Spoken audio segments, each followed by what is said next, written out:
Necromancers. Bab 31, Tiga Anjing. Melihat peluru kuning dan oranye, Wu Heng merasa dia baik-baik saja lagi.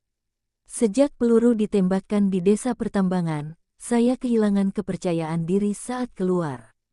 Selain itu, kota Blackstone tidak simen kelihatannya. Bagaimanapun, ini adalah dunia profesional, dan ketenangan hanyalah sebuah penampilan. Hal ini terlihat dari penambahan penjaga yang dikerahkan di kota dan tim profesional yang membantu penjaga dalam berpatroli bahwa kota tersebut belum aman akhir-akhir ini. Meskipun tim keempat tidak perlu ikut serta dalam patroli, namun tetap diperlukan lebih banyak metode perlindungan diri. Sekarang kita punya peluru, kita tidak berani berbicara dengan musuh yang terlalu kuat, tapi jika kita bertemu penjahat yang dicari seperti itu lagi, seharusnya tidak sulit untuk menghadapinya. Di brankas, hanya ada sekotak peluru. Ada juga beberapa pistol yang diberi label.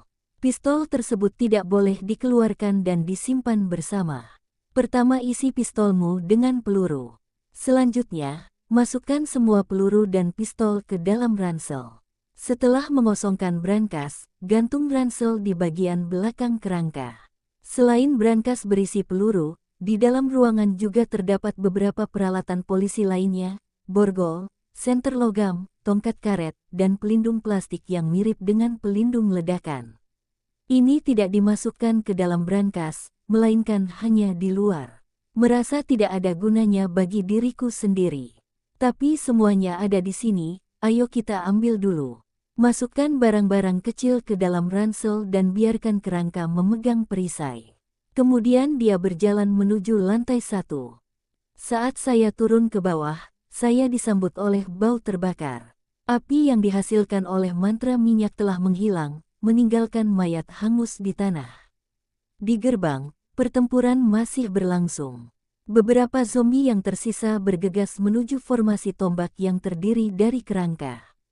Tubuhnya tertusuk dan kemudian jatuh ke tanah.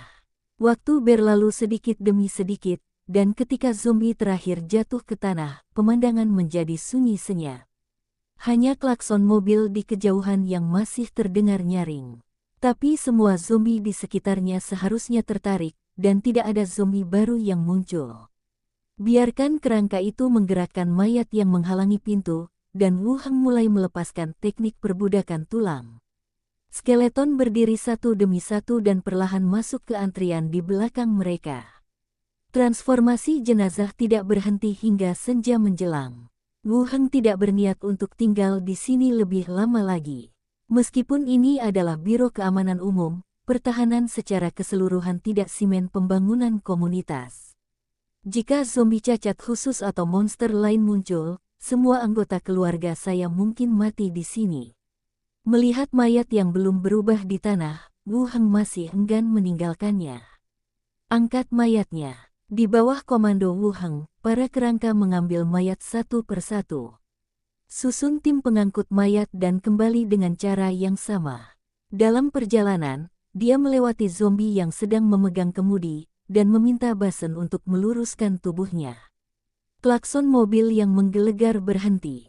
Diam lagi. Tim kerangka melewati area tempat kendaraan jatuh, membawa mayat berlumuran darah, dan kembali ke komunitas tempat mereka tinggal. Letakkan jenazah di bawah dan tutup pintu koridor. Wu Heng juga kembali ke kota Blackstone. Kota Batu Hitam. Wu Heng membeli makan malam di kedai dan membawanya kembali ke kediamannya. Keluarkan kaki ayam rebus, sosis, dan kacang tanah, lalu buka sekaleng air bahagia. Melihat makan malam di atas meja, dia mengangguk puas. Bukannya saya tidak punya uang untuk makan enak, tapi makanan di kedai tidak terasa seperti dulu. Sambil makan dan minum, aku masih agak merindukan kehidupan lamaku. Hari dekaden dengan menonton video setiap hari dan makan serta minum apapun yang Anda inginkan. Saya dulu berfantasi tentang memiliki kehidupan yang berbeda. Sekarang tampaknya hari-hari yang membosankan telah menjadi kehidupan yang hanya dimiliki oleh orang kaya dan berkuasa di dunia ini. Hei gelombang, sial, ini akhir dunia. Setelah makan dan minum, Wu Heng mengeluarkan pistol lain, mengisinya dengan peluru, dan menyerahkannya kepada Basen. Bisakah kamu menggunakannya? Basen mengambilnya dan menyerahkannya di tangannya. Wu Heng menunjuk pistolnya dan berkata, ini pengamannya. Setelah dibuka, kamu bisa menembak musuh. Caranya sama dengan panah tangan. Kamu bisa membidik ke sini dan menembak langsung ke arah musuh dari jarak dekat. Basen mendengarkan dengan cermat dan menyerap pengetahuan baru. Dia bisa menggunakan panah otomatis, dan tidak sulit mempelajari cara menggunakan pistol. Kemudian dia mengambil pistolnya, mencoba membuka pengamannya, dan membidik sasaran kayu di sudut. Setelah Wu Heng menyuruhnya untuk tidak menyia-nyiakan peluru, dia duduk kembali di meja dan mengisi sisa magasin kosong dengan peluru. Ada beberapa senjata, dan semuanya memiliki model yang sama. Majalah ini hanya untuk diri Anda sendiri. Jika terjadi pertempuran, Anda dapat mengganti magasin secara langsung alih-alih memasukkan peluru satu persatu. Fakta membuktikan bahwa menggerebek biro serif adalah keputusan yang tepat. Meski hanya ada peluru pistol, untuk saat ini sudah cukup. Ketika saya mendapatkan senapan, peluncur roket, saya bertanya-tanya apakah saya bisa membentuk pasukan khusus kerangka yang dipersenjatai dengan AK. Pada usia berapa kita masih menggunakan senjata dingin? Beberapa majalah dimuat, dan langit berangsur-angsur menjadi gelap.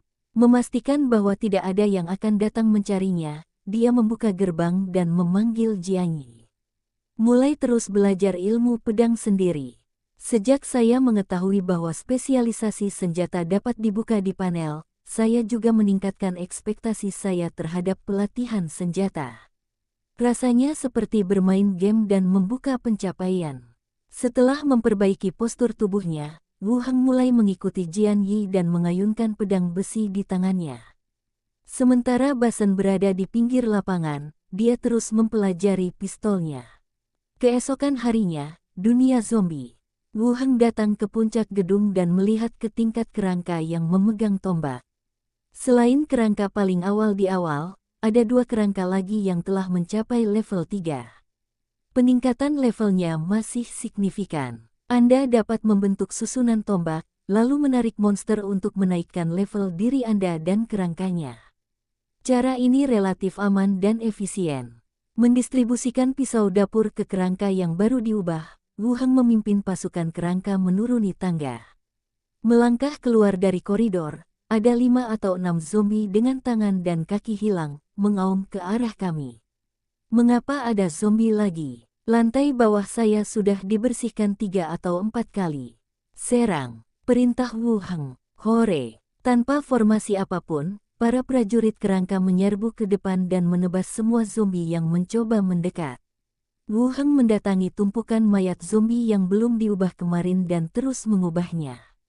Skeleton berdiri satu demi satu dan berjalan menuju antrian skeleton di belakang mereka. Sore, setelah mengubah mayat, pimpin pasukan kerangka lagi dan bersihkan beberapa bangunan tempat tinggal di sebelah timur. Buka pintu koridor, dan kerangka akan menyerbu masuk dan membunuh zombie di dalamnya. Memastikan bahwa tempat itu aman, Wu Heng mulai mencari. Segera, hari sudah senja, dan Wu Heng kembali ke atap dengan kerangka itu, bersiap untuk kembali ke kota Blackstone untuk makan malam. Tepat ketika para kerangka sudah siap, dia berencana untuk pergi melalui gerbang. Tiba-tiba auman zombie dan suara kacau terdengar dari bawah. Wu Heng datang ke tepi atap dan melihat ke bawah. Saya melihat 3 anjing besar cacat berlari menuju sisi ini dengan lebih dari 20 zombie. Jalankan beberapa langkah, berbalik dan tunggu zombie yang mengejar Anda. Ternyata kamu membawaku ke sini. Para zombie di lantai bawah yang kehilangan tangan dan kakinya di pagi hari ternyata tertarik dengan mereka. 3 anjing cacat, semuanya berukuran kecil. Salah satunya mempunyai badan berbulu hitam, kepala sempit, badan kurus, leher panjang dan ramping, serta anggota badan panjang dan lurus. Setelah mengalami deformasi, bentuk tubuh ini tidak lagi menyerupai anjing, melainkan lebih mirip kuda hitam berkepala anjing. Itu hanya berlebihan. Mengapa ketiga orang ini ada di sini? Ketiganya adalah 3 anjing cacat yang kami temui di alun-alun kecil di selatan, tapi kali ini mereka berkeliaran di sini dan menarik beberapa zombie. Dia melirik ketiga anjing yang sedang bermain dengan zombie di bawah, lalu ke Teddy yang sedang jongkok di tanah dan melihat ke bawah. Ekor tulangnya bergoyang-goyang seperti kipas. Bisakah kamu memancingnya ke sini dan membunuhnya? Bab 32, Nyonya Slater. 3 anjing cacat memimpin zombie dalam lingkaran. Meskipun area tersebut telah dibersihkan 2 kali oleh Wu Heng, Anda masih dapat melihat zombie yang tersebar tertarik oleh suara tersebut dan mulai mendekat ke sini. Tetapi anjing yang cacat itu masih tidak punya ide untuk berhenti, dan akan berbalik dan berlari ke depan dari waktu ke waktu, menggigit zombie dengan gila-gilaan. Berbalik dan terus berlari sebelum zombie lain berkumpul di sekitar Anda. Dapatkan esensi dari terbang layang-layang. Saat menggoda para zombie, tiba-tiba terdengar suara benturan dari samping. Tak gelombang tata.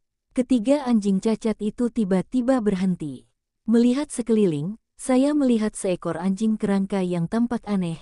Kaki depannya memegang pilar baja putih di papan buletin, dan pinggangnya berayun terus-menerus.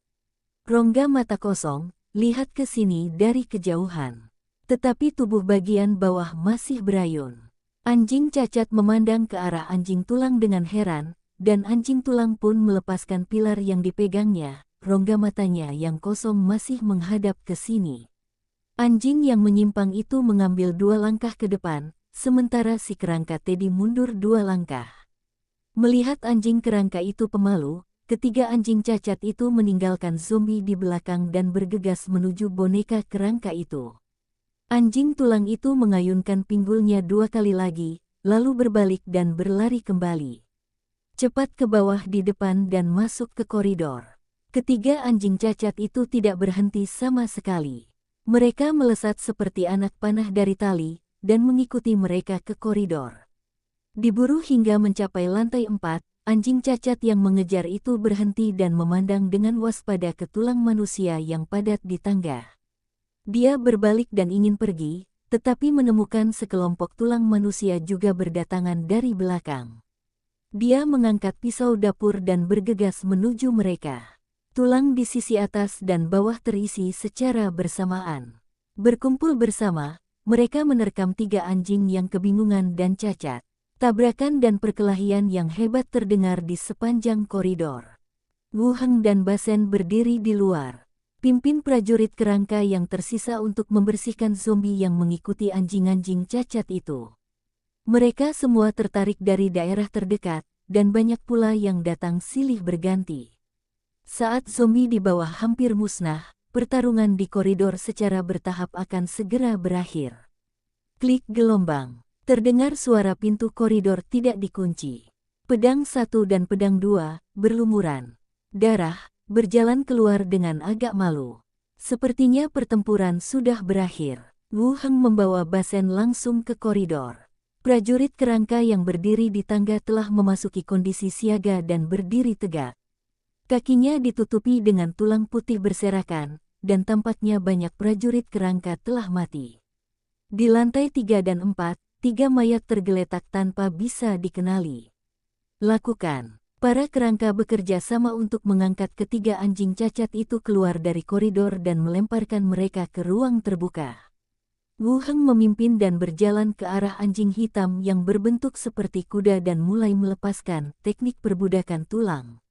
Objek yang dipanggil melebihi jangkauan kemampuan pemanggil, dan faktor ketidakstabilan meningkat.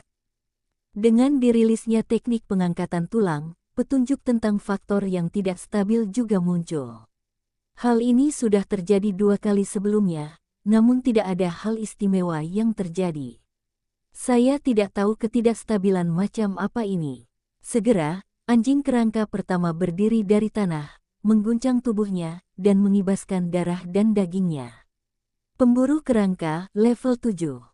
Tanpa bulu, kerangkanya lebih mirip kuda. Tulang pucatnya sangat tebal, tetapi tulang rusuk di dada sangat tipis, dan rongga mata berlubang, bersinar dengan api jiwa biru. Ini sebenarnya adalah anjing kerangka level 7, yang levelnya sama dengan Basen. Mulai sekarang, kamu akan memanggilku anjing, apakah kamu mendengarku? kata Wu Heng. Anjing kurus itu tidak menjawab, hanya berdiri di sana. Wu Heng tidak peduli apakah dia mengerti atau tidak, pergi, minggir dan tunggu. Anjing kurus itu berjalan ke samping, dan Wu Heng mengambil tombak pendek dan menusuk daging cincang. Benar saja, sepotong daging putih ditemukan di tempat kepala mayat itu berada. Inti mayat, Wu Heng sangat senang. Ini adalah hal yang bagus, dan nilainya bahkan lebih tinggi daripada anjing kerangka level 7. Biarkan Jianyi mengambil kantong plastik dan memasukkannya ke dalamnya, dan terus menggunakan teknik penghancuran tulang pada dua mayat yang tersisa. Dua anjing kerangka berdiri satu demi satu. Skeleton Hound level 5, Skeleton Hound level 5. Kedua anjing ini hanya berada di level 5. Minggir, Wu Heng terus mengobrak-abrik mayat. Benar saja, dua inti mayat ditemukan. Kali ini, saya mendapat total 3 inti mayat, yang merupakan keuntungan besar. Setelah dibungkus dengan benar, Wu Heng mengarahkan kerangka itu untuk kembali ke atas gedung, dan memerintahkan Jian Yi Jiantu. Setelah memperhatikan baik-baik kerangka anjing itu, dia kembali ke kota Blackstone. Kota Blackstone, asosiasi profesional. Orang kuat yang membawa kapak perang selesai menyelesaikan hadiahnya, dan Wu Heng mengambil kesempatan itu untuk berdiri di depan konter. Anggota staf menunjukkan senyum profesional dan berkata, "Tuan Wu Heng, apa yang bisa saya bantu?" Meskipun saya jarang datang ke sini, saya merasa akrab dengan stafnya. Apalagi setelah dipuji oleh balai kota, ia menjadi terkenal untuk sementara waktu. Saya ingin mengeluarkan komisi. Anda tidak perlu mengantri untuk mengeluarkan komisi. Cukup isi tugas komisi di ruang tunggu dan serahkan kepada kami. Ada hal seperti itu, dan tidak ada yang memberitahunya. Sebenarnya saya tidak menyalahkan orang lain. Oh oke, saya akan mengisinya dan mengirimkannya lain kali. Anggota staf tersenyum dan bertanya, komisi apa yang perlu Anda keluarkan? Komisi alkimia. Saya punya formula ramuan di sini, dan saya perlu menyesuaikan 3 ramuan. Terakhir kali saya menyesuaikan ramuannya, saya menyertakan formula di dalamnya. Sekarang Anda dapat menyesuaikan ramuan secara langsung. Ini juga menghilangkan beberapa langkah yang membosankan. Oke, setelah staf mencatat, dia berkata, seorang apoteker akan ditugaskan untuk membuat persiapan, dan akan dikirimkan kepada Anda dalam waktu sekitar 2 hingga 3 hari. Bagus. Setelah mendaftar, Wu Heng meninggalkan meja depan, dan orang-orang di belakangnya terus lewat dan bertanya tentang berbagai hal. Sambil berdiri di sana, mempertimbangkan apakah akan pergi ke ruang tunggu untuk menyapa. Anggota staf lainnya datang dan berkata, Tuan Wu Heng, Kapten Alteluk meminta Anda pergi ke asosiasi. Ah. Tidak mungkin untuk tidak pergi. Jika saya tahu lebih awal, saya akan segera pergi. Memasuki ruang tunggu tim keempat. Mendorong pintu hingga terbuka, dia melihat Kavina, yang mengenakan kemeja pendek berwarna krem dan celana kulit ketat, duduk di sofa dan melihat beberapa dokumen. Sepasang kaki lurus dan ramping menarik perhatian. Kavina, Wu Heng memimpin dalam menyapa. Kavina mengalihkan pandangan indahnya dan menatapnya. Ayo pergi, Diakon dan Kapten sedang menunggu kita. Pelayan, apa yang terjadi? Saya juga tidak tahu, saya akan tahu kapan waktunya tiba. Keduanya berjalan dan berbicara, dan datang ke ruang kerja Diaken. Mengetuk pintu pelan-pelan, dan setelah mendapat jawaban, dia langsung masuk. Ada 3 orang yang duduk di ruang belajar yang bersih dan rapi. Diakon, Yat, Kapten, Outlook, dan seorang wanita dewasa mengenakan gaun ramping berwarna ungu. Rambut coklat panjang tersebar di bahunya, mata cerah, alis ramping dan terangkat, sosok ramping dan tubuh montok. Duduk dengan kaki bersilang, seekor macan tutul berbaring di samping betis putihnya. Macan tutul, apakah kamu begitu tangguh? Jagalah benda ini sebagai hewan peliharaan. Bentuk tubuhnya mirip dengan Teddy yang cacat. Entah siapa yang lebih kuat saat bertarung. Diakon, Nyonya Slater, Kapten. Kavina berbicara lebih dulu dan menyapa mereka bertiga dengan sopan. Nyonya Slater,